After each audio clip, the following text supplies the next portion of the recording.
करने के लिए था। इंडिया से जो सामान लेते थे, इंडियन सामान का यूरोप में बहुत कीमत था। सभी जो यूरोपियन कंपनी यहाँ पे आती है वो इंडियन सामान के लिए, जैसे इंडिया में सिल्क बहुत फेमस था, इंडिया में मैट जो है जिसको हम लोग कालीन कहते हैं वो बहुत फेमस था, इंडिया में जो है वो अफीम जो है वो बहुत फेमस था, उसके बाद इंडिया में जो है वो कॉटन बहुत फेमस था, इंडिगो बहुत फेमस था, तो ये सब का व्यापार, मसाला बहुत फेमस था, तो ये सब का जो है वो ट्रेडिंग करने के लिए वो लोग जो है वो आए थे। और अलग अलग समय पे जो है वो अलग अलग यूरोपियन कंपनियां जो है इन पर ट्रेड पर जो है वो अपना अधिकार जो है वो इस्टेब्लिश करती हैं। जैसे अगर हम लोग ये लोग बात करें, अभी डच की ही बात कर रहे हैं, तो ये लोग जो है मेनली सिल्क, उसके बाद आपका अफीम, चावल, ये सब पे जो है अपना कंट्रोल जो है वो बहुत ज्यादा इस्टेब्लिश किए थे अदर के तुलना पे।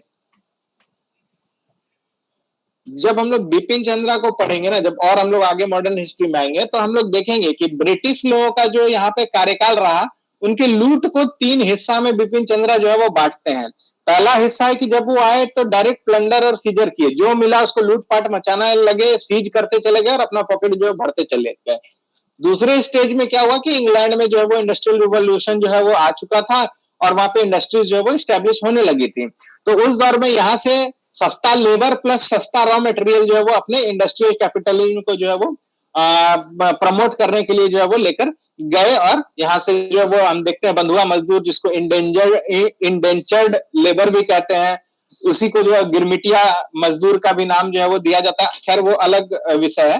तो ये जो है वो लेके जाते हैं वहां के इंडस्ट्रीज के लिए, वहां के इंडस्ट्रियल रिवॉल्यूशन के व्यवस्था को जो है वो सपोर्ट देने के लिए, और वहां से जो इंडस्ट्रीज का प्रोडक्ट तैयार हुआ उसका फिर मार्केटिंग भी जो है वो भारत में ही करते हैं। ये सेकंड स्टेज था। और थर्ड स्टेज में वो क्या करते हैं कि यहां से ले जाने के बदले यहीं पर जो है फैक्ट्री लगा देते हैं, तो यहीं पर फैक्ट्री लगाए, यहीं का लेबर, यहीं का रॉ मटेरियल और यहीं मार्केट, तो टोटल प्रॉफिट जो है वो सारा जो है वो यहीं पर जो है वो कर लेते हैं। तो इस 3 तरह से जो है उनके प्लंडर को, उनके लूट को जो है वो अंग्रेजों के जो है वो डिफाइन किया गया है, और सबका जो है वो विभिन्न जो है वो कालखंड टर्म है, पीरियड है। तो वो जो है हम लोग आगे जब चैप्टर्स में पढ़ेंगे, अभी तो हम लोग अभी जस्ट यूरोपियन एडवेंट देख ही रहे हैं, जब ब्रिटिश ईस्ट इंडिया कंपनी देखेंगे तो उनकी सारी पॉलिसियां देखेंगे, एडमिनिस्ट्रेटिव पॉलिसी, वार की पॉलिसी, उनके जो है वो इनएक्टिवनेस की पॉलिसी, कई जगह पे वो इनएक्टिव हो गए हैं कि वहां पर जो है वो कई जगह पे वो सरप्लस की पॉलिसी जो है वो अपनाते हैं। तो सब चीज जो है हम लोग धीरे धीरे, जब ईस्ट इंडिया कंपनी, मेन हमारा हिस्ट्री जहां से शुरू होता है, वहां से हम लोग जो है वो देखेंगे, तो इन चीजों को और बेहतर तरीके से हम लोग जो है वो समझेंगे। और ये सब जो अभी सेक्शन हम लोग देख रहे हैं, इसमें से इक्का दुक्का क्वेश्चन जो है वो हम लोगों को सेट में जो है वो आता है। बहुत ज्यादा फ्रीक्वेंसी नहीं है, बट एक आध दो क्वेश्चन जो है वो स्पेशली जो है वो फर्स्ट फैक्ट्री कहाँ लगाई गई, या फिर कौन से जो है वो गवर्नर जनरल या वाइसराय आए वो, या फिर उनकी राइवलरी जो है वो क्या हुई, वही जैसे बेदरा का युद्ध किसके किसके बीच हुआ, या जिसको हम लोग चिंसूरा का युद्ध के नाम पे भी जाने, या बैटल ऑफ हुगली के नाम पे भी जाने, तो ये सब जो है कब हुआ, इस तरह की फ्रीक्वेंसी क्वेश्चन की जो है वो रहती है। और जो डेप्थ रहता है क्वेश्चन का, वो फिर ब्रिटिश ईस्ट इंडिया कंपनी के अनुसार में जो है वो रहता है, जिसको कि हम लोग और आगे 1 से 2 क्लास के बाद जो है वो हम लोग उस सेक्शन में आएंगे तो और बेहतर तरीके से समझ में आएगा।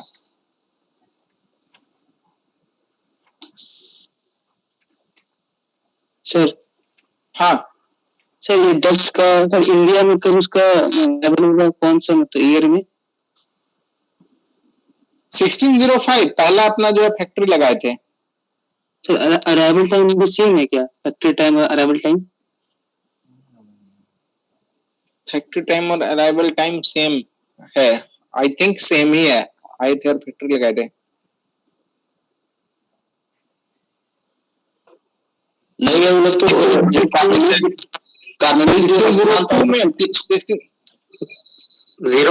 हस्तमान जो था 1596 में इंडिया आया था। हस्तमान 1596 में आए थे, ठीक है। हाँ ये 1595 में सर जगह जगह डाटा अलग अलग दिया होगा, कहीं 1596, कहीं 02 दिया हुआ, 1602। देखिए ये जो कंपनी इनकी बनी थी 96 में सर सुमात्रा वगैरह गए थे, और 02 में इंडिया आए थे। कैसे इंडिया आए थे, क्योंकि कंपनी जो इनकी ईस्ट में ट्रेड करने के लिए जो बनी थी, जिसको हम लोग डच ईस्ट इंडिया कंपनी के नाम से भी शॉर्टकट में पुकारते हैं, जिसका ओरिजिनल नाम था वेरिंग दी ओस्ट इंडिशे कंपनी। ये कंपनी 1602 में बनी थी। हाँ भैया, जो कंपनी फॉर्मेशन हुआ था वो 1602 में हुआ था, हम तो एक बुक देखे तो उसमें है। और जो कहता है कॉर्नवालिस डी हस्टमान जो है वो 1596 में इंडिया पहुंचा था। सही कह रहा है, वहां की पार्लियामेंट फॉर्म करी थी 1602 में इस कंपनी को। तो कॉर्नवालिस डी हस्टमान का अराइवल जो है वो एग्जैक्ट कब है, इस चीज को हम लोगों को क्लियर करना है, ये ना।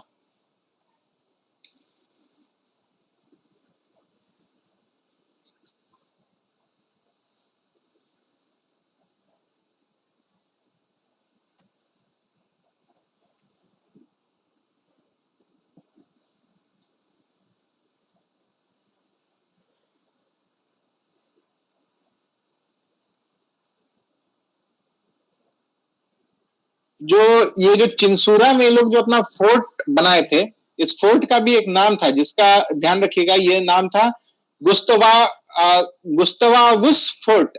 गुस्तवावुस फोर्ट, गुस्तवावुस फोर्ट, नाम भी ऐसे ऐसा देते हैं यार ये लोग की, गुस्तवावुस फोर्ट। तो ये जो है चिंसूरा में जो है ये फोर्ट जो है वो बनाए थे डच लोगों ने।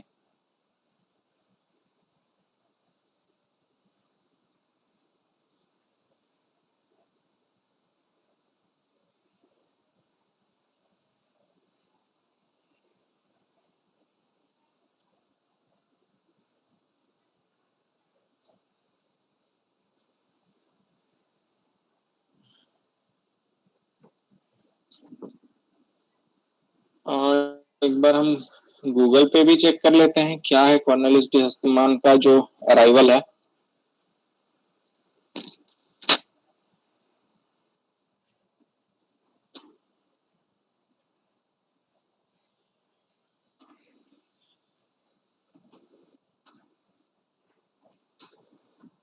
ये क्या हेमंत सोरेन साहब डिस्क्वालीफाई हो गए क्या?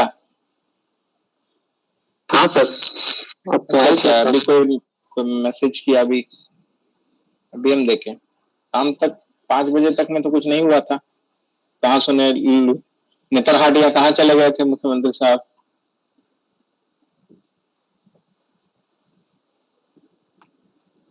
डेनिश और फ्रेंच इन दोनों में भी नहीं है। थोड़ा सा इंग्लिश और फ्रेंच का राइवलरी जो है वो उस पर हम लोग को थोड़ा सा देखना है, और रेस्ट जो है वो डेनिश कंपनी का भी बहुत कुछ ग्रेट इतिहास ऐसा नहीं है, एक आध क्वेश्चन का भी है, तो उसको जो है वो हम लोग कल देखेंगे। और अभी जो हम लोग अपने करंट वाले सेक्शन में आते हैं।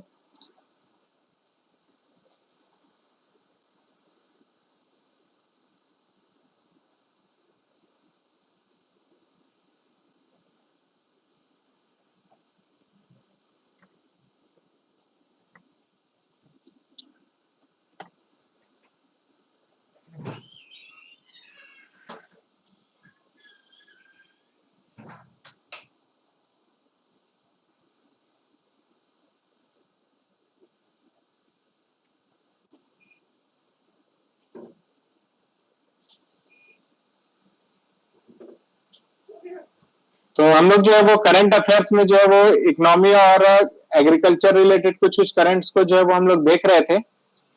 उसी में हम लोग जो है वो आगे बढ़ते हैं, और करंट अफेयर में जो है वो हम लोग देखते हैं। इस सेक्शन में जो हम लोग अभी लिए हैं उसमें जो है वो कई सारे स्कीम्स भी हैं, तो हम लोग जो स्कीम्स वगैरह है उसको हम लोग जो है वो एक साथ में जब हम लोग देखेंगे तो उसको डिवाइड करके जो है वो करेंगे।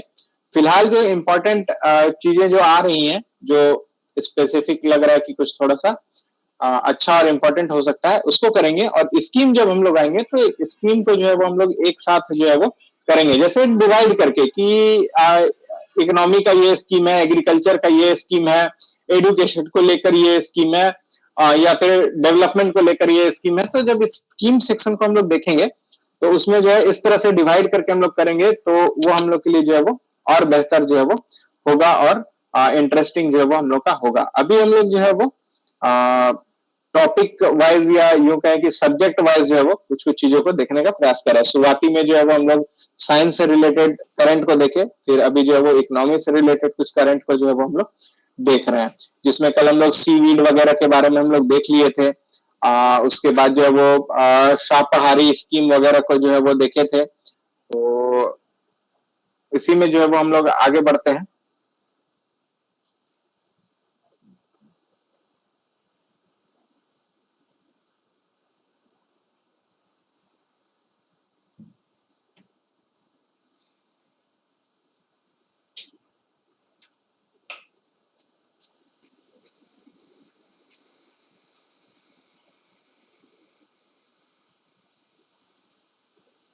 सगुना राइस भी हम लोगों ने कल देख लिया था।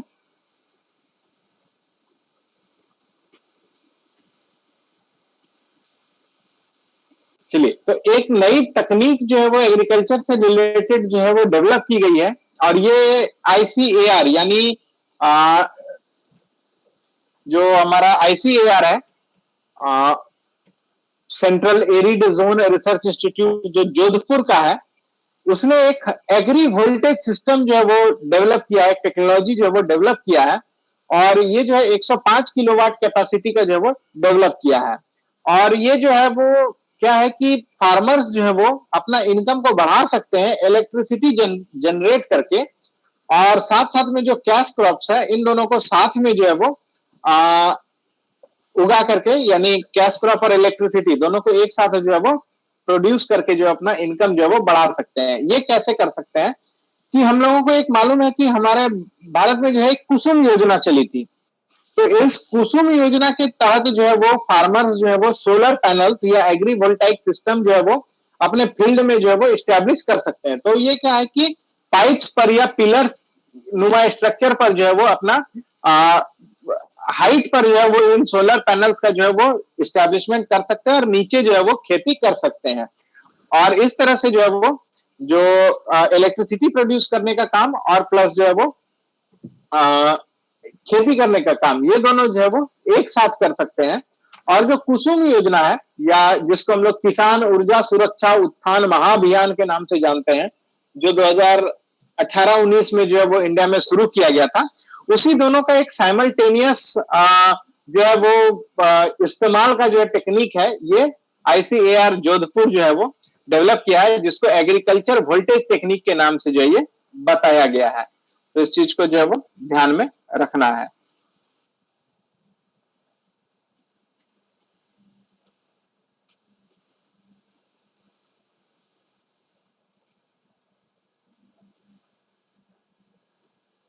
नेक्स्ट हम लोग अगर बात करें तो इसी सेक्शन में जो है वो आ जाता है एग्रीकल्चरल इंफ्रास्ट्रक्चर फंड। तो ये जो है केंद्रीय मंत्रालय जो है वो एक पूरे भारत में जो है वो एक एग्रीकल्चरल इंफ्रास्ट्रक्चर फंड, जिसको AIF कहते हैं, वो डेवलप करेगा।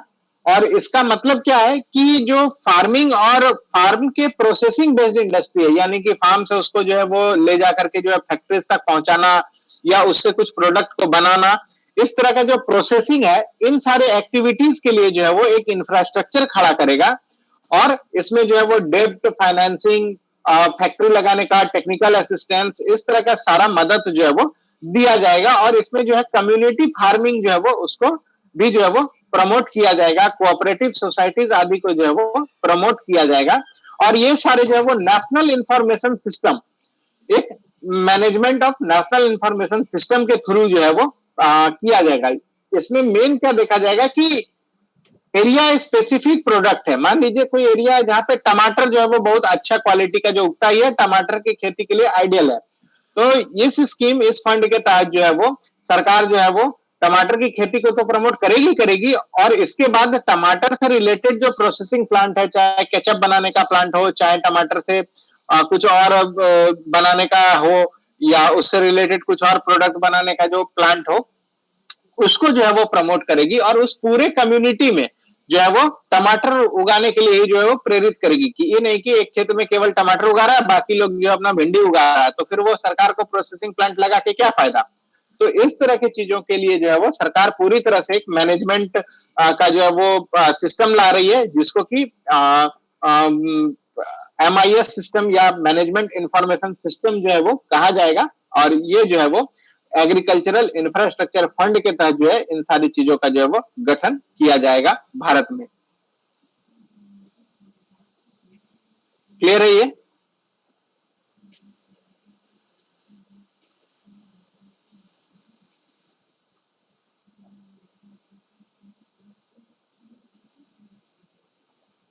अगला टर्म जो है वो ध्यान रखिएगा कि भारत जो है वो पहला देश बना है पूरे विश्व का जिसने नैनो यूरिया लिक्विड जो है वो लॉन्च किया है।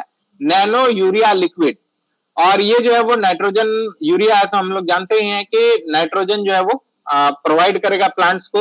और जो इफ्को है यानी कि Indian farmer fertiliser cooperative limited, इसके द्वारा ही जो है ये नैनो यूरिया जो है वो लॉन्च किया गया है। और जो गुजरात का नैनो बायोटेक्नोलॉजी रिसर्च सेंटर है, इसको के अंतर्गत कार्यरत है। इसी ने जो है इस लिक्विड यूरिया को जो है वो नैनो यूरिया लिक्विड को जो है वो लॉन्च किया है। और ये जो है पूरे विश्व में भारत जो है वो देश का भारत जो है पहला देश बना है जो नैनो यूरिया लिक्विड जो है वो लॉन्च किया है। इससे बोला जाता है कि एवरेज 8% जो है वो यील्ड जो है वो बढ़ जाएगा, खेती का जो कैपेसिटी है वो बढ़ जाएगा, ऐसा बोला जाता है। तो इस चीज को भी याद रखिएगा क्योंकि भारत इसमें पहला किया है, इसलिए ये इंपॉर्टेंट है।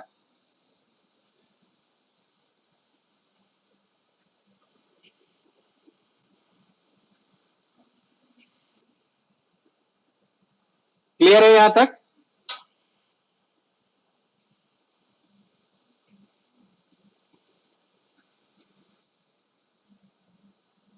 आगे बढ़ा जाए।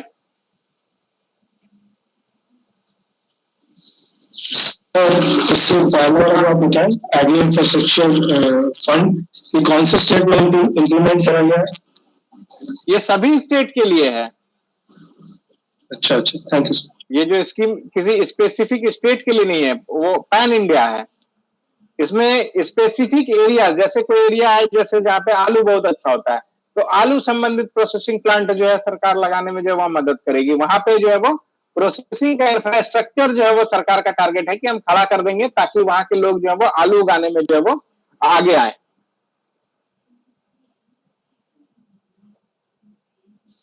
हेलो सर, हाँ, ये एक्चुअली आत्मनिर्भर भारत अभियान जो लाया गया है उसके तहत एग्रीकल्चर से रिलेटेड 11 प्रोग्राम रखे गए हैं। उसी के तहत ये शामिल है एक कृषि अवसंरचना कोष बनाने के बाद किया गया और इसमें 1 लाख करोड़ रुपए जो है इसके लिए फंड रखा गया है ताकि इस योजना में 1 लाख करोड़ का फंड भी है इसमें।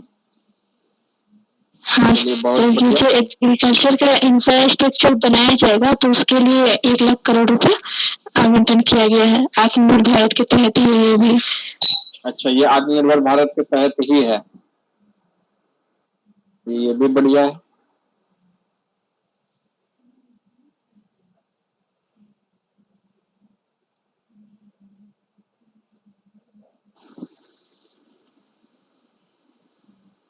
तो देखिए कितना जो है वो हम लोगों को मिल जाता है एडिशनल इंफॉर्मेशन भी वेरियस सोर्सेस से।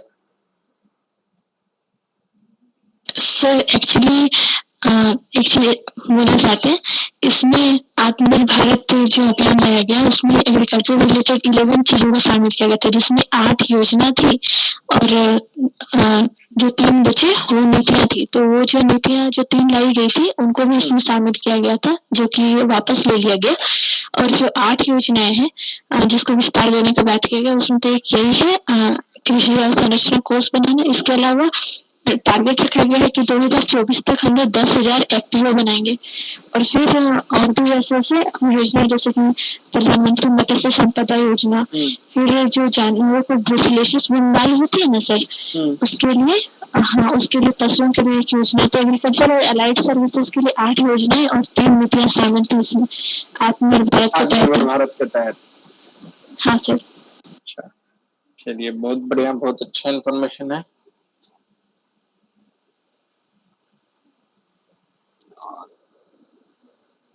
ओके,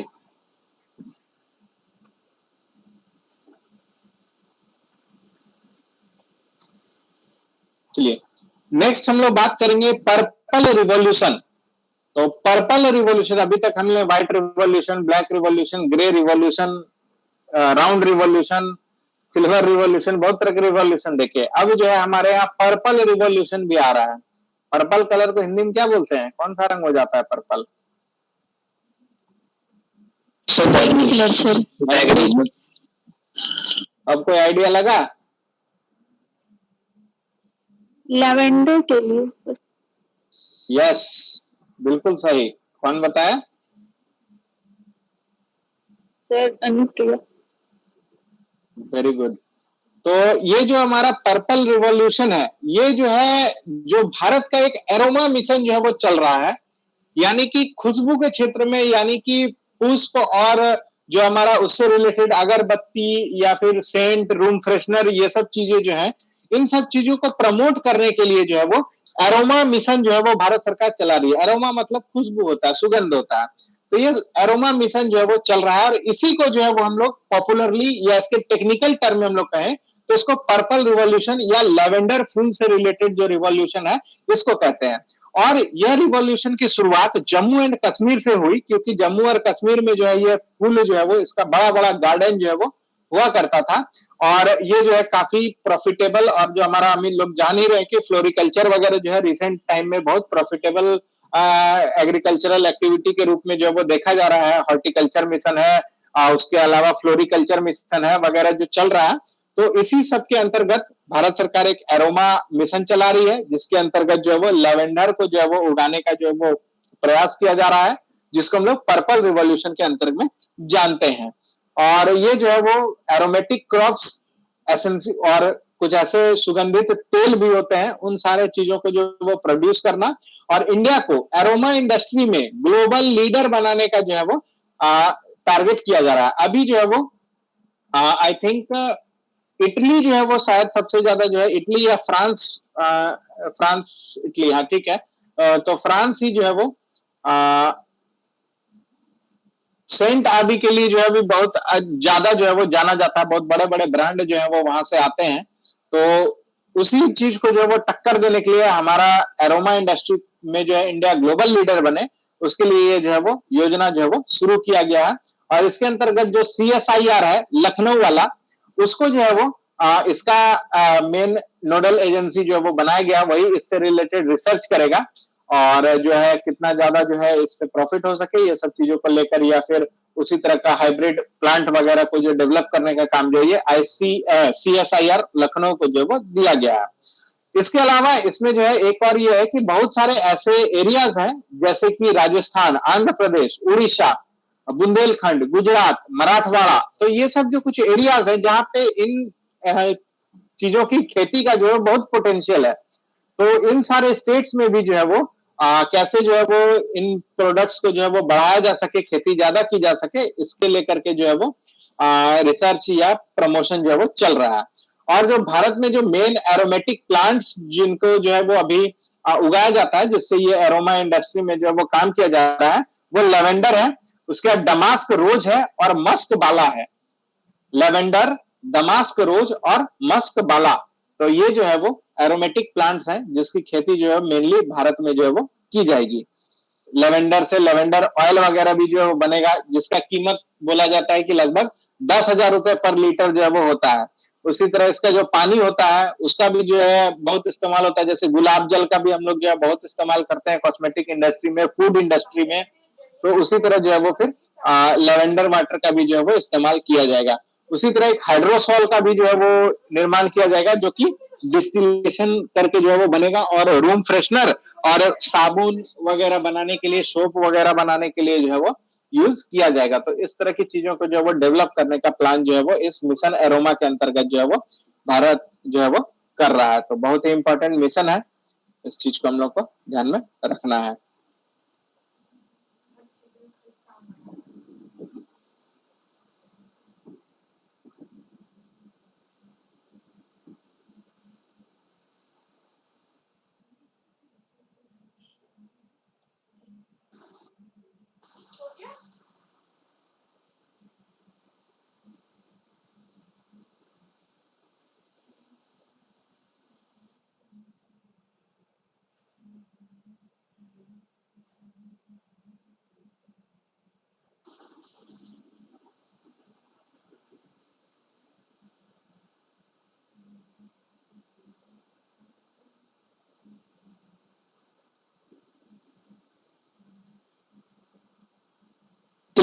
तो इसमें और हम लोग आगे बढ़े।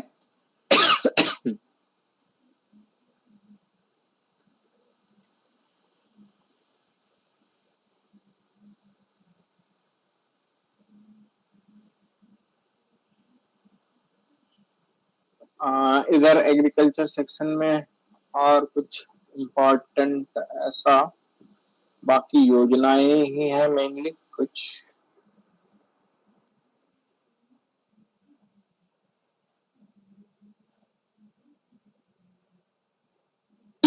तो एक और जो है वो प्रोजेक्ट ही है, योजना वगैरह से ही रिलेटेड है। तो प्रधानमंत्री ऊर्जा गंगा प्रोजेक्ट, ये जो है एक नया प्रोजेक्ट जो है वो शुरू किया गया है और ये जो है वो अभी बहुत रिसेंट न्यूज में रहा है। तो क्या है ये ऊर्जा गंगा प्रोजेक्ट, किन्हीं को कोई आइडिया?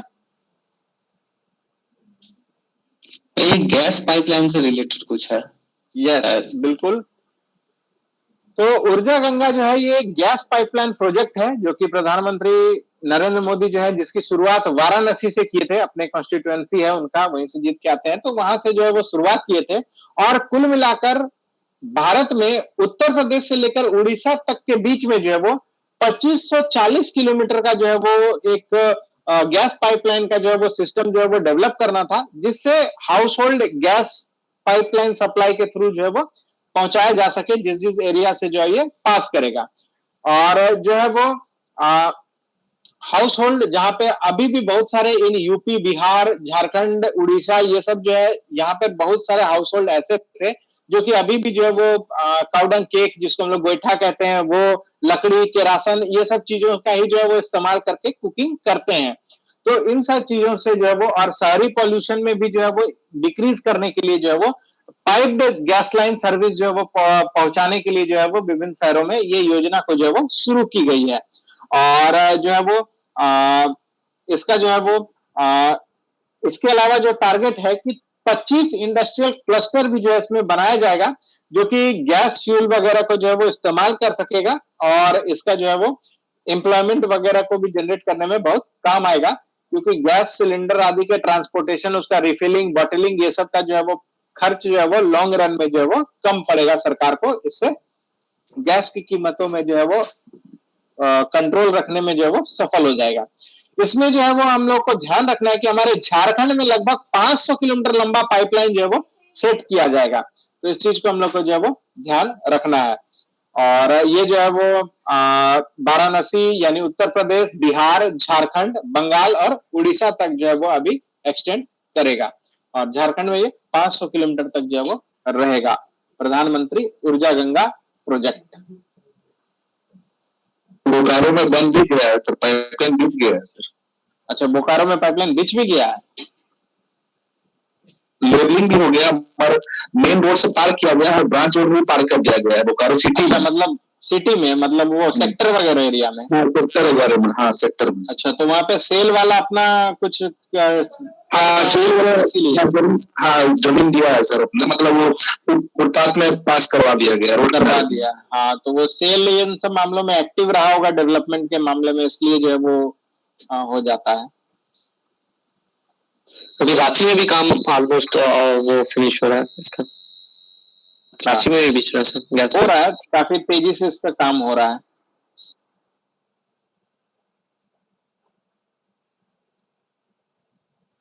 ऊर्जा गंगा प्रोजेक्ट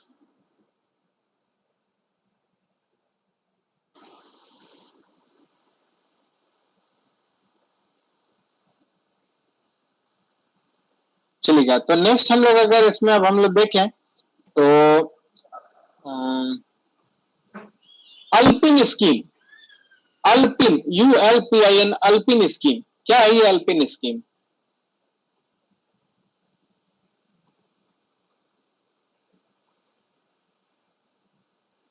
अल्पिन का फुल फॉर्म है unique land parcel identification number, unique land parcel identification number.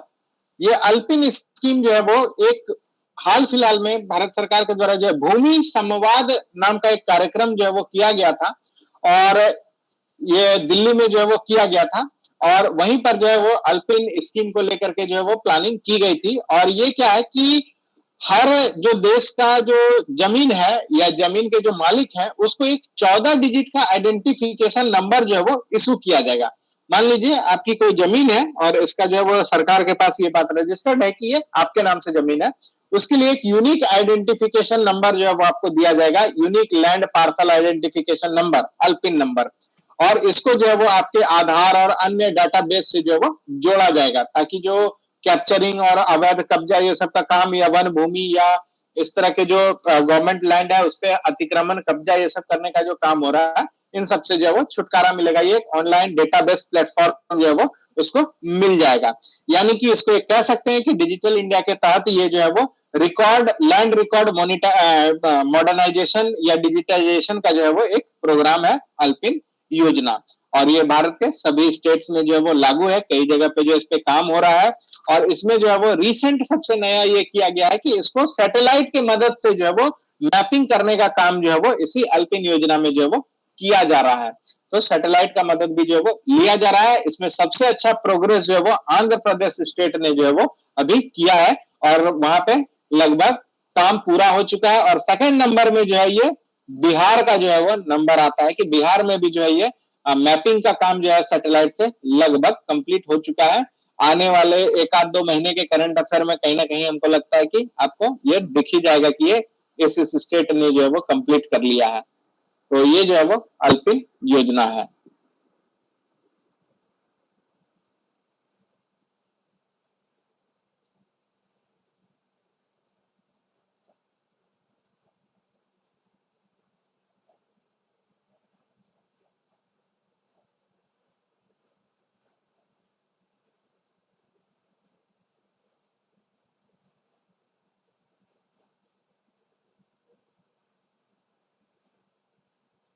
चलिए आगे बढ़ा जाए।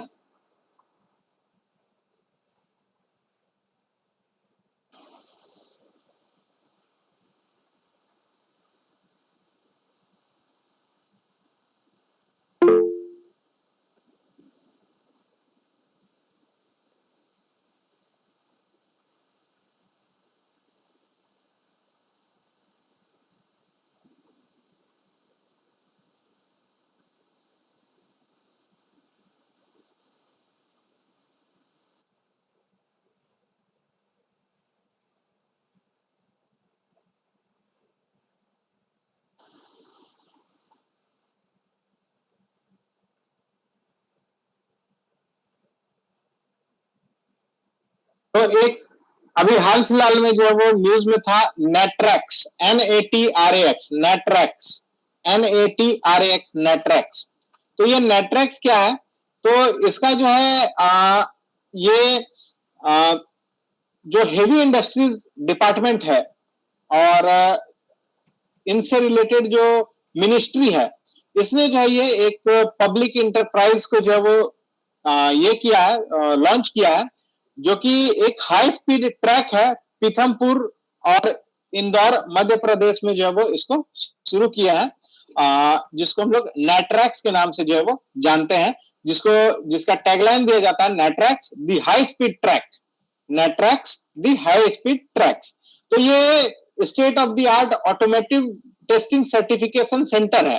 यानी कि यहाँ पर जो है वो जो भी गाड़ियां या ये भी इस तरह का जो चीज है जो ऑटोमोबाइल रिलेटेड या हेवी इंडस्ट्रीज रिलेटेड जो मशीन वगैरह जो बनाए जाएंगे, इन सबको जो है वहां पर चलाया जाएगा, उन सबको वहां पर जो है वो टेस्टिंग जो है वो किया जाएगा, उनको जो है वो सर्टिफिकेशन देने का काम कि ओके ठीक है, ये सब का काम जो है वो ये किया जाएगा।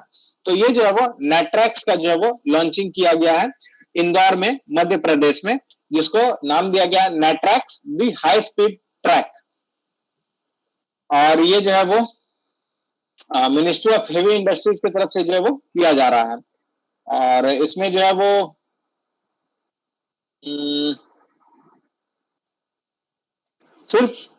इसमें सिर्फ टेस्टिंग ही नहीं, testing, validation, certification, research and development, ये सारा काम जो है वो यहाँ पर किया जाएगा। और इसमें वर्ल्ड क्लास लेवल का 11.3 किलोमीटर का हाई स्पीड ट्रैक बनाया गया है, 11.3 किलोमीटर का। और ये एशिया का जो है वो लॉन्गेस्ट है और पूरे विश्व का 5वां सबसे बड़ा ट्रैक जो है वो बनाया गया है इंदौर में। ताकि वहां जांच हो सके। मान लीजिए कोई कार वाली कंपनी जो है वो अभी कह रही है कि हमारा जो है वो कार 0 से 5 सेकंड में 100 किलोमीटर का स्पीड पकड़ेगा। उसके बोल देने से नहीं ना होगा, अभी नेटरैक सर्टिफाई करेगा कि हाँ पकड़ रहा है कि 0 से 100 का स्पीड 5 सेकंड में कि नहीं पकड़ रहा है। तो इन सब चीजों का सर्टिफिकेशन का काम इसे नेटरैक्स में जो है वो किया जाएगा।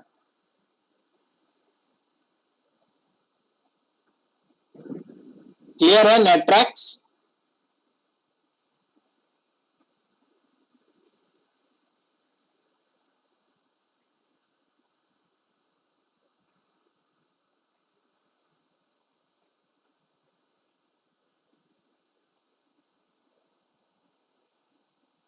अरे कुछ बोलिए, आप लोग सो गए क्या?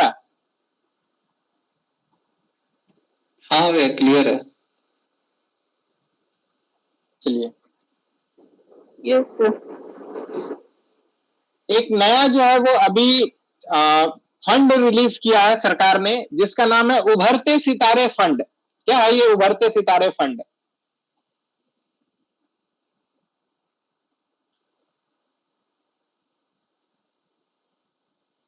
उभरते सितारे,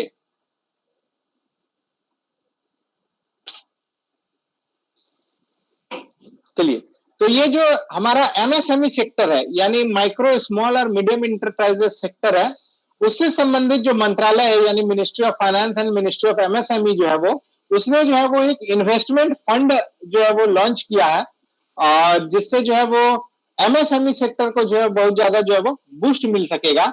और ये जो है वो ऐसी कंपनियों को आइडेंटिफाई और सपोर्ट करेंगे जो जिसमें पोटेंशियल तो है, लेकिन वो पोटेंशियल होने के बावजूद भी जो है वो अंडर परफॉर्मिंग रह जा रहा है ड्यू टू सर्टेन इश्यूज। हो सकता है प्रचार ज्यादा ना हो, या हो सकता है लोग जो है वो उतना ज्यादा इसको अडेप्ट नहीं कर पा रहे, या फंड की कमी हो जा रही है। इस वजह से उसका भविष्य तो बहुत अच्छा है, यानी उसको अगर सरकार दाव लगाएगी तो वो आगे चलकर बहुत अच्छा जो है एमएसएमई में से जो है वो बन सकता है, प्रॉफिटेबल एंटरप्राइज जो है वो बन सकता है। लेकिन फिलहाल जो है वो अंडर परफॉर्म कर रहा है। तो वैसे जो कंपनीज है, वैसे जो एमएसएमई सेक्टर के इंडस्ट्रीज होंगे, चाहे माइक्रो इंडस्ट्री हो, स्मॉल हो, मीडियम हो, ऐसे इंटरप्राइजेस जो होंगे, उनको जो है वो ये फंड देने का काम जो है वो करेंगे। इसीलिए इसका नाम है उभरते सितारे। अभी तो उभरा नहीं है, लेकिन आगे जो है वो उभरेगा। तो यही जो है वो इसका नाम भी इसी तरह का है। और इस पे जो है वो 250 करोड़ का जो है वो ऑप्शनल फंड जो है वो रखा गया है कि 250 करोड़ तक का पैसा जो है इसमें वो दे सकती है, किसी एक कंपनी को नहीं। मतलब टोटल फंड जो है वो 250 करोड़ का है, जिसको जैसा जरूरत, जिस जैसे उभरते सितारे को जितना जरूरत, उस हिसाब से वो कैलकुलेट करके जो है वो दे देगी। तो यही जो है वो उभरते सितारे फंड जो है वो एमएसएमई और खास करके अंडर परफॉर्मिंग एमएसएमई को रिबूस्ट करने के लिए जो है वो लाया गया है। तो यह है उभरते सितारे स्कीम।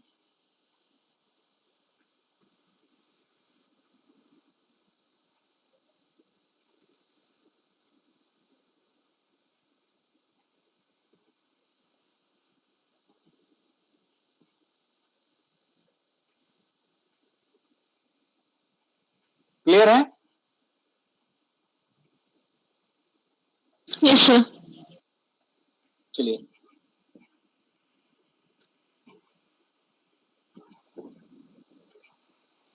तो अभी जो है हम लोग नया टर्म एक देख रहे हैं कि क्रिप्टो करेंसी वगैरह जो है अभी बहुत चर्चा में चल रहा है। तो इसी क्रिप्टो करेंसी को जो है वो उसके इंडेक्स को, कौन सा क्रिप्टो करेंसी अच्छा परफॉर्म कर रहा है, कौन सा बुरा परफॉर्म कर रहा है, इन सब चीजों को जांचने के लिए या इन सब चीजों से लेकर के जो है इंफॉर्मेशन देने के लिए एक नया इंडेक्स जारी किया गया है, जिसका नाम है IC15। IC15। तो ये है एक नया जो है वो ऐप जो है वो लॉन्च किया गया है, और ये लॉन्च किया है क्रिप्टो वायर नाम की एक कंपनी ने। जैसे बहुत लोग, जो आप लोग मार्केटिंग वगैरह को जानते हैं, तो आप देखेंगे कि मनी कंट्रोल ऐप आता है। सुबह सुबह आप देखेंगे बहुत लोग जो है वो मनी कंट्रोल ऐप खोल के मार्केट देख रहे हैं, समझने का प्रयास कर रहे हैं। या टीवी में ऐड देखते हैं, ग्रो करके जो है ऐप आता है। या फिर जो है वो आप देखेंगे बहुत सारे क्रिप्टो करेंसी का जो है वो ऐड करते हैं बहुत सारे स्टार लोग, जो है कि ये क्रिप्टो करेंसी लीजिए, ऐसे वैसे तो ये सब सारी चीजें जो है वो भी चल रही। तो इन सब चीजों के मॉनिटरिंग के लिए एक इंडेक्स होना चाहिए था कि कौन सा क्रिप्टो करेंसी अच्छा परफॉर्म कर रहा है, किसकी मार्केट वैल्यू अच्छी है, किसका मार्केट वैल्यू खराब है। जैसे शेयर मार्केट में जो है वो इंफॉर्मेशन देने के लिए जो वही है, जैसे एनडीटीवी प्रॉफिट वगैरह का ऐप आता है, ग्रो ऐप है, या फिर जो हम लोग मनी कंट्रोल ऐप जो है वो देखते हैं। बहुत सारे जो बिजनेस वाला जो चैनल्स है, जी बिजनेस वगैरह टाइप का, वो लोग जो है वो आप देखिएगा कि इंडेक्स जारी करता है कि ये वाला जो है इतना परफॉर्मिंग है, इसका फ्यूचर इतना हो सकता है। तो इसी तरह से किस क्रिप्टो करेंसी का जो है वो कितना तरह का जो है वो ट्रेड हो सकता है, उस सब चीजों का लिस्टिंग करने का काम, उन सब चीजों को जो है वो इंडेक्स देने का काम जो है वो इसी IC15 जो है वो क्रिप्टो करेंसी इंडेक्स के द्वारा जो है वो किया जा रहा है। और इसको लॉन्च करने वाली कंपनी क्रिप्टो वायर है, क्रिप्टो वायर। और इसके अंतर्गत जो 15 most widely traded crypto currency है, जो अभी भारत में सबसे ज्यादा ट्रेडेड क्रिप्टो करेंसी जो 15 गो है, उसमें से जो है वो उसी का जो है वो लिस्टिंग करेगी। और इसके लिए जो है वो एक कमिटी, गवर्नेंस कमिटी भी जो है वो बनाई जाएगी, जो कि इसको जो है वो मॉनिटर करेगा। तो यही जो है वो IC15 इंडेक्स जो है वो क्रिप्टो करेंसी से रिलेटेड है, इसको हम लोग को ध्यान में रखना है। IC15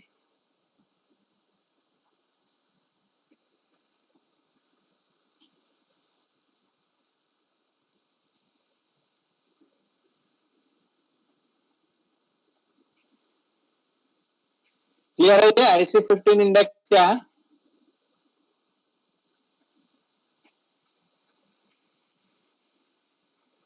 yes sir. चलिए, और एक बहुत इंपॉर्टेंट अभी है, एक सुदर्शन सेन कमेटी जो है वो बनाई गई है RBI के द्वारा, सुदर्शन सेन कमेटी। तो ये सुदर्शन सेन कमेटी क्या है, किस चीज से रिलेटेड है? बहुत महत्वपूर्ण कमेटी है, ये बनी है।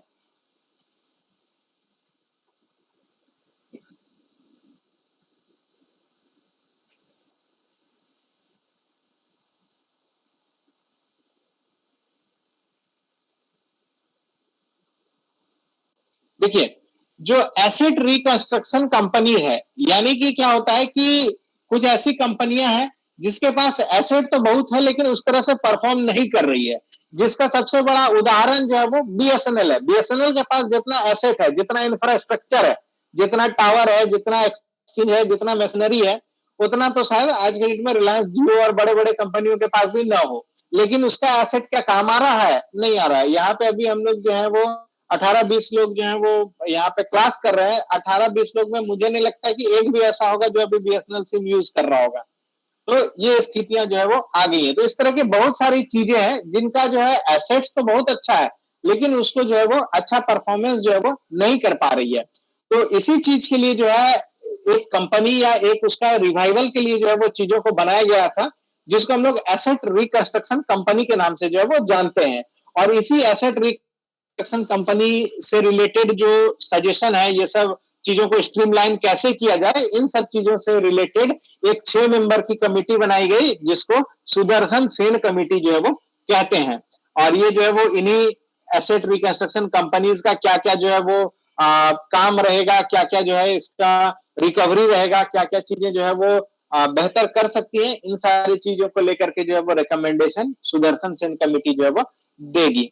और ये सुदर्शन सेन जो है वो एग्जीक्यूटिव डायरेक्टर है RBI के। तो ये जो है वो सुदर्शन सेन कमेटी को याद रखना है कि ये एसेट रिकंस्ट्रक्शन कंपनी के रिलेटेड जो है वो मैटर्स को जो है वो देखेगी।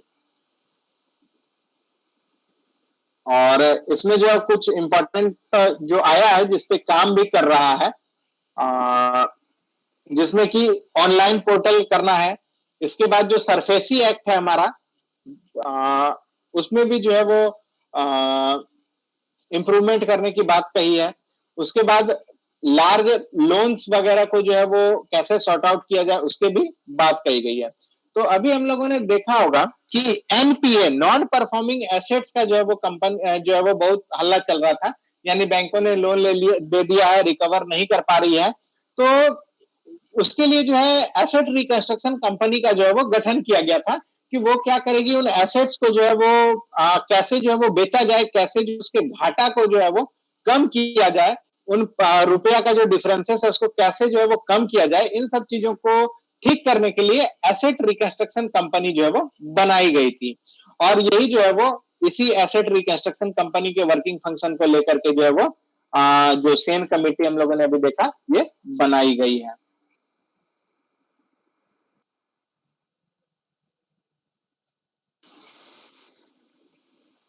सर ये जो कंपनी बना वो गवर्नमेंट ओन कंपनी या प्राइवेट कंपनी है? ये गवर्नमेंट के तरफ से बनाई गई है।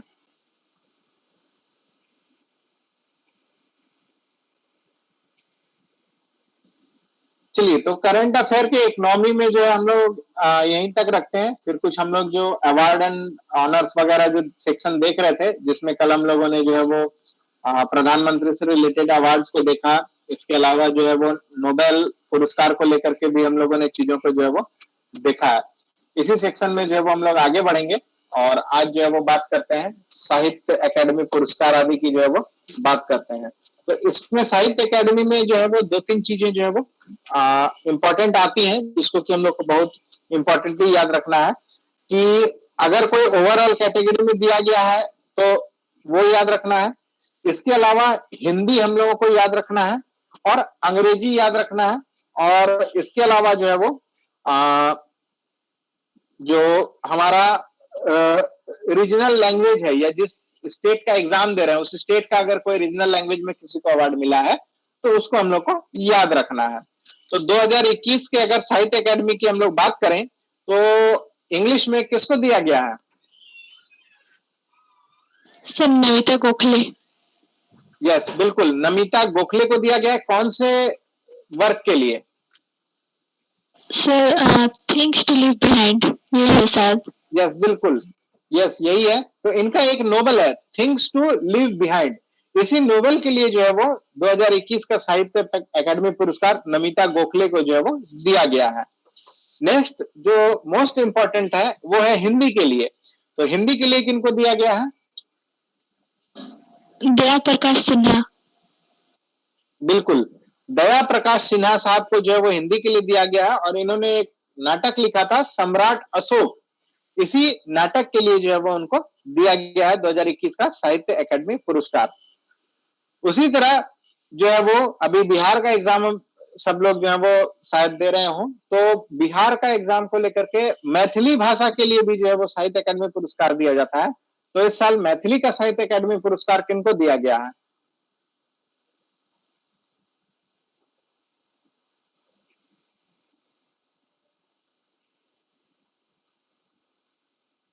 ये दिया गया है जगदीश प्रसाद मंडल को। जगदीश प्रसाद मंडल जो जिनका उपनाम पंगू भी है, जगदीश प्रसाद मंडल पंगू। तो ये जो है वो मैथिली के लिए जो है वो दिया गया है। नेक्स्ट है संथाली भाषा के लिए किसको दिया गया है? ये हमारे झारखंड के लिए इंपॉर्टेंट है। निरंजन हालदा। यस, निरंजन हांसदा को जो है वो दिया गया है।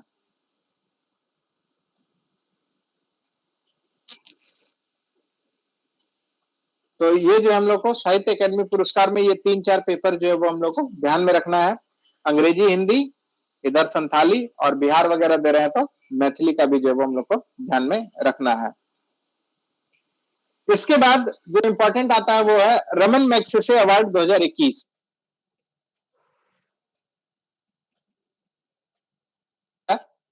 और इसमें जो है वो बहुत सारे सेक्टर्स में जो वो दिया जाता है। मेनली 5 सेक्टर्स में दिया जाता है, जिसमें पत्रकारिता, ह्यूमन राइट्स, इन्वायरमेंट, साइंस या मेडिसिन या डॉक्टरी क्षेत्र, इस तरह के क्षेत्र में जो है वो दिया जाता है। या फिर जो है वो फाइनेंस, इस तरह के क्षेत्रों में जो है वो दिया जाता है। फिलीपींस के द्वारा जो है वो दिया जाता है और इसको जो है वो मिनी नोबेल के नाम से भी जो है वो जाना जाता है कई बार। तो इसमें सबसे इंपॉर्टेंट जो है वो हम लोगों को 2 ध्यान में रखना है। पहला जो है वो डॉक्टर फिरदौसी कादरी है। डॉक्टर फिरदौसी कादरी ये बांग्लादेश के एक डॉक्टर हैं और वैक्सीन रिलेटेड बहुत सारा रिसर्च वगैरह ये किए हैं। इस वजह से इनको 2021 का रमन मैग्सेसे अवार्ड जो है वो दिया गया है डॉक्टर फिरदौसी कादरी को। नेक्स्ट जो हमारा इंपॉर्टेंट है वो है स्टीव मुंशी। स्टीव मुंशी ये अमेरिकन सिटीजन है और स्टीव मुंशी जो है वो एक जो है वो ह्यूमन राइट एक्टिविस्ट है, मानवतावादी है और इनको जो है वो इसी सेक्शन में जो है ह्यूमन राइट्स सेक्शन में जो है वो इनको अवार्ड जो है वो रमन मैग्सेसे दिया गया है स्टीव मुंशी को। ये दो जो है वो रमन मैग्सेसे में बहुत इंपॉर्टेंट है। और तीसरा जो है वो इंपॉर्टेंट वो पत्रकारिता में है, क्योंकि पत्रकारिता में जो है वो भारत से भी अरुण शौरी साहब और रवीश कुमार साहब को जो है वो रमन मैग्सेसे मिल चुका है, तो पत्रकारिता भी जो है वो ध्यान में रखिएगा। इसमें जो है वो इस बार वॉचडॉग नाम की एक कंपनी है जो पत्रकारिता संबंधित चीजों को छापती है या प्रकाशित करती है और ये इंडोनेशिया की कंपनी है वॉचडॉग। तो इसी को जो है वो इस बार रमन मैग्सेसे पुरस्कार जो है वो पत्रकारिता और प्रोडक्शन रिलेटेड चीजों में जो वो दिया गया है 2021 का। तो ये तीन याद रखना है, इंपॉर्टेंट है। डॉक्टर फिरदौसी कादरी बांग्लादेश का, उसके अलावा स्टीवन मुंशी और तीसरा जो है वो वॉचडॉग, ये तीन जो है वो इंपॉर्टेंट है। नेक्स्ट हम लोग बात करें तो पद्म अवार्ड्स। पद्म अवार्ड जो है वो बहुत इंपॉर्टेंट है, इससे एक क्वेश्चन आना लगभग जो है वो तय है। तो 26 जनवरी 2022 को हम लोग जानते हैं कि हमारे प्रेसिडेंट कोविंद साहब थे उस समय और कुल मिलाकर 128 लोगों को पद्म पुरस्कार जो है वो देने का जो है वो अनाउंसमेंट किए। इसमें जो है वो 4 लोगों को पद्म विभूषण दिया गया, 17 लोगों को पद्म भूषण दिया गया और 107 लोगों को जो है वो पद्म श्री अवार्ड जो है वो दिया गया। तो कुल 128 में 4 पद्म विभूषण, 17 पद्म भूषण और 107 जो है वो पद्म श्री है। इसमें सबसे इंपॉर्टेंट पद्म विभूषण में अगर जो 4 व्यक्ति हैं, इसमें सबसे इंपॉर्टेंट अगर हम लोग बात करें तो इसमें जो है वो जनरल बिपिन रावत का नाम जो है वो मोस्ट इंपॉर्टेंट बन रहा है, जो एग्जाम पॉइंट ऑफ व्यू से इंपॉर्टेंट हो सकता है, क्योंकि हम लोग जानते हैं कि हेलीकॉप्टर क्रैश में जो इनका निधन भी हो गया था, सीडीएस थे। तो इनको जो है वो मरणोपरांत पद्म विभूषण अवार्ड जो है वो दिया गया है सिविल सेवा के क्षेत्र में जनरल बिपिन रावत को। इसके अलावा एक और व्यक्ति हैं जिनका नाम है राधे श्याम खेमका।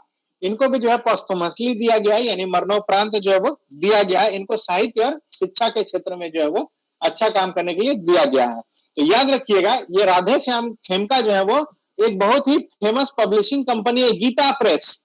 आप लोग सब जानते होंगे, वाराणसी का जो है वो गीता प्रेस है, जो गीता बुक, महाभारत बुक, पंचांग, पंजी, ये सब तरह के रिलेटेड जो मटेरियल्स हैं, इन सबको छापती है गीता प्रेस, बहुत प्रसिद्ध है।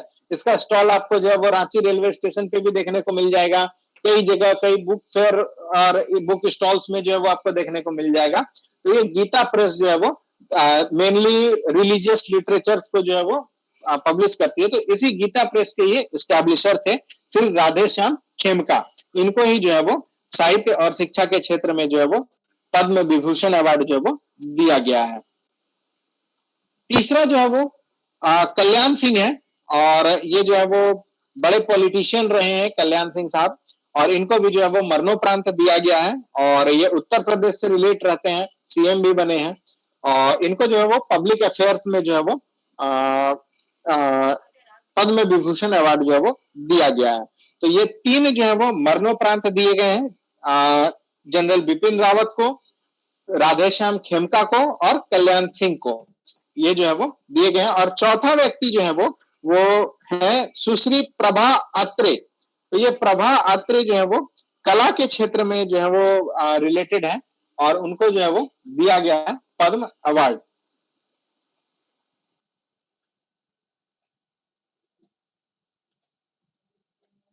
तो प्रभा अत्रे को जो है वो महाराष्ट्र से आती हैं, और ये जो है वो किराना घराना से जो है वो रिलेट रखती है, वोकलिस्ट है, सितार उतार भी बजाती हैं, और जो है वो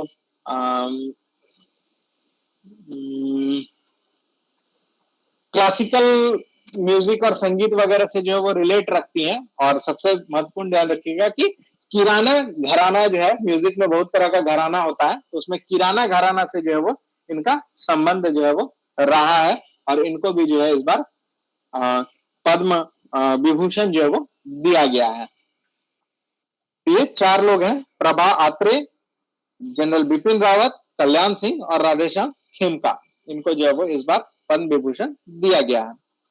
नेक्स्ट हम लोग पद्म भूषण की बात करें तो इसमें कुल 17 व्यक्ति हैं, जिसमें एक बार आपको लिस्ट जो है वो जो भी आप देख रहे हैं जहां से भी आपको अवेलेबल हो वहां पे आपको मिल जाएगा, लेकिन जो इंपॉर्टेंट है वो हम जो है वो बता देते हैं। सबसे इंपॉर्टेंट ये हो जाते हैं बुद्धदेव भट्टाचार्य। जो बुद्धदेव भट्टाचार्य हैं ये इसलिए इंपॉर्टेंट हो जाते हैं कि इन्होंने कर दिया नौटंकी। क्या नौटंकी किया? ये बंगाल के, वेस्ट बंगाल के जो है वो पूर्व मुख्यमंत्री भी थे। तो ये बुद्धदेव भट्टाचार्य बोले कि हम नहीं लेंगे, हम जो है ये अवार्ड लेने से इनकार कर देते हैं। तो ये भी जो है वो बहुत हाईलाइटेड मैटर जो है वो हुआ था। अवार्ड वापसी गैंग जो है वो है हमारे भारत में, तो उन सब से ही इनको भी जो है वो रिलेट करके जो है वो देखा जा रहा था, क्योंकि है ये घोर लेफ्टिस्ट और अभी जो है वो उसी तरह का एकदम घोर राइटिस्ट सरकार भी है। तो इनको जो है वो खैर ये पॉलिटिकल इश्यूज है, तो इनको जो है वो देने का बात किया गया था, जो उन्होंने लेने से जो है वो मना कर दिया है और इनको पब्लिक अफेयर सेक्शन में जो है वो दिया गया था बुद्धदेव भट्टाचार्य। नेक्स्ट हम लोग बात करें इंपॉर्टेंट, तो गुलाम नबी आजाद साहब हैं, इनको भी जो है वो पद्म भूषण दिया गया। हम लोग जानते हैं कि जम्मू एंड कश्मीर से बड़े पॉलिटिशियन है, कांग्रेस से रिलेटेड रहे हैं, राज्यसभा में विपक्ष के नेता भी रहे हैं, तो ये बड़े पॉलिटिशियन है। वर्तमान में कल ही जो है इन्होंने जो है वो कांग्रेस से जो है वो इस्तीफा देकर कहा है कि हम अपना नया पार्टी बनाएंगे, या समझ लीजिए कि बीजेपी के बी टीम की तरह काम करेंगे। तो जो भी है, तो ये गुलाम नबी साहब जो है वो इनको पब्लिक अफेयर्स में जो है वो पद्म भूषण जो है वो दिया गया है, ये बहुत इंपॉर्टेंट है। नेक्स्ट हम लोग बात करें तो इसमें जो है सत्य नडेला साहब जो है वो, उनको भी इस बार जो है वो पद्म भूषण दिया गया है। अमेरिका में रहते हैं और हम लोग जानते ही हैं किस कंपनी के सीईओ है सत्य नडेला।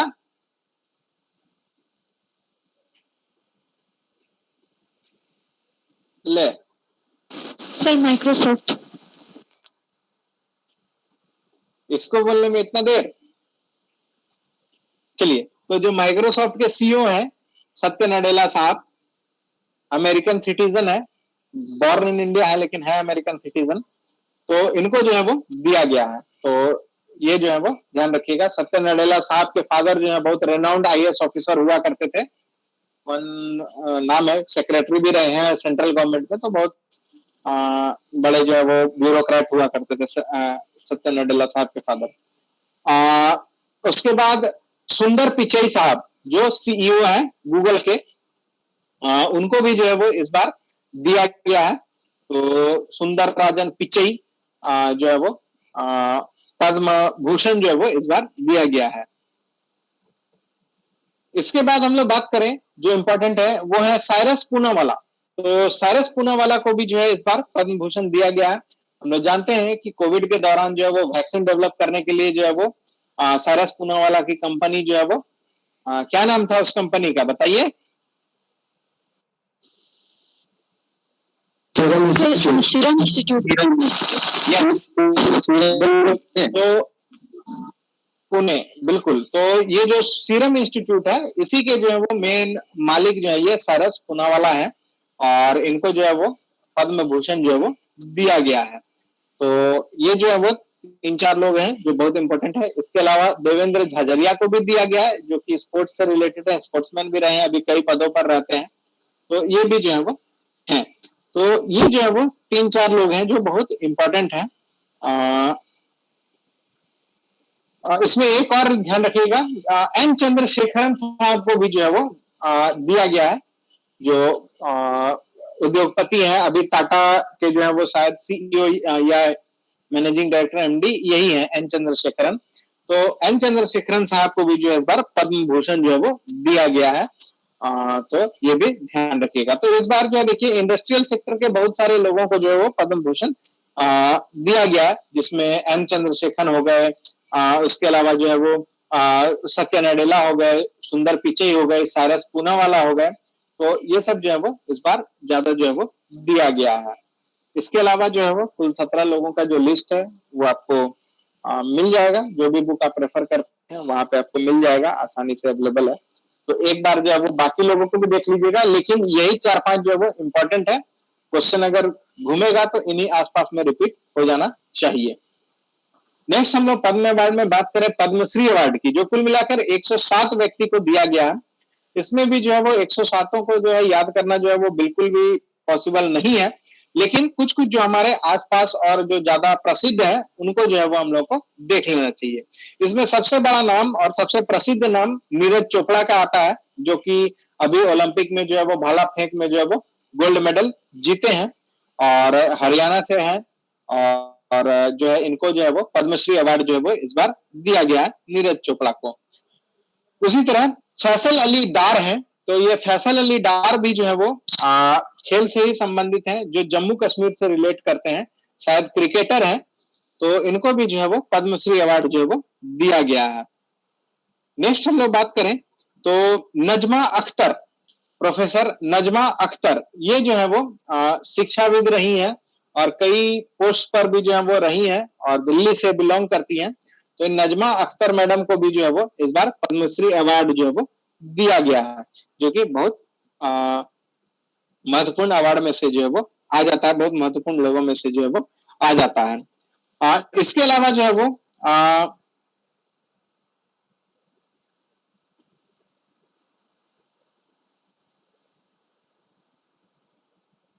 बस यही इतना ही को जो है वो ध्यान रख लेना है, दो तीन लोग जो है वो, इसके अलावा कुल 107 तो है ही है, तो ये 2-3 चीजों को जो है वो ध्यान में रखना जरूरी है। तो ये जो है वो पद्म अवार्ड और रमन मैग्सेसे अवार्ड और साहित्य अकेडमी अवार्ड से रिलेटेड जो है वो हम लोगों ने देखा, और इतने के बीच में जो है आपको क्वेश्चन जो है वो जरूर टैग करेगा या टकराएगा, क्योंकि ये बहुत इंपॉर्टेंट सेक्शंस हैं। अवार्ड जो है वो बहुत इंपॉर्टेंट सेक्शन है। इसके अलावा जो है वो स्पोर्ट्स अवार्ड जो है वो छोटा सा है, इसको हम लोग जो है वो देख लेते हैं। इसमें 2 ही चीजों को जो है वो या 3 चीजों को बहुत इंपॉर्टेंटली देखना होता है। इसमें सर्वश्रेष्ठ जो अवार्ड रहा उसको जो है वो देखना होता है, जिसको कि हम लोग जो है वो sports person of the year कहते हैं, और sports women of the year और sports man of the year आता है। तो ये जो है वो बताइए कौन है स्पोर्ट्समैन ऑफ द ईयर, किनको दिया गया है?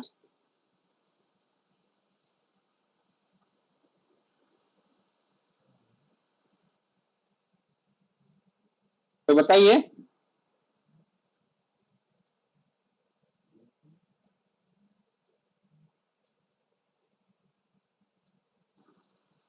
सो गए क्या आप लोग?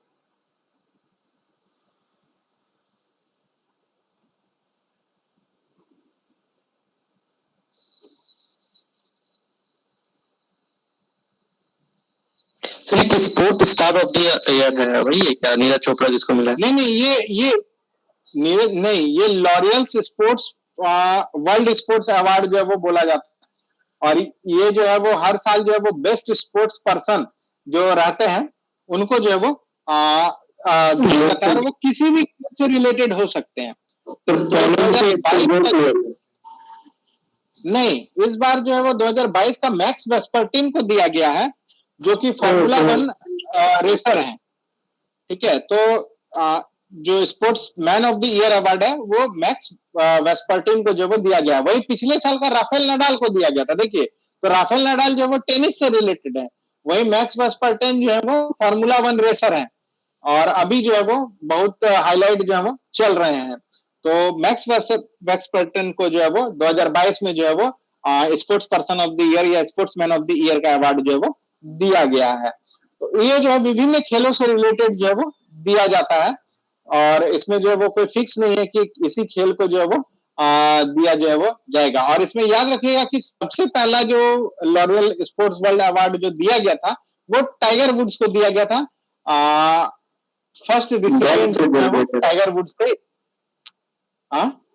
गोल्फ खिलाड़ी हैं जी। तो टाइगर वुड्स को जो है वो सबसे पहला लॉरियल वर्ल्ड स्पोर्ट्स अवार्ड या स्पोर्ट्समैन ऑफ द ईयर जो है वो अवार्ड दिया गया था।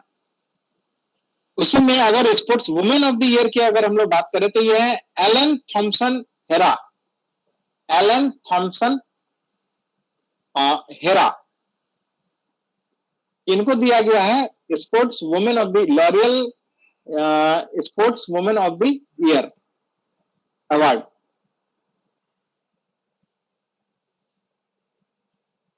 एलन थॉम्सन हेरा, और ये जो है वो जमैका की है, और ये जो है वो ये है, क्या कहते हैं, एथलीट है, दौड़ लगाती हैं, स्प्रिंट रेस करती हैं, 100 मीटर रिले रेस करती हैं, 400 मीटर का जो रिले रेस होता है उन सब चीजों को जो है वो करती हैं। तो ये एलन थॉम्सन हेरा जो है वो sports women of the year का अवार्ड जो है वो इनको दिया गया 2022 का, जो कि एथलीट है और जमैका से जो है वो आती हैं। अभी सबसे ज्यादा मेडल जो है वो वुमेन में यही जीत रही हैं, एलन थॉम्सन हेरा।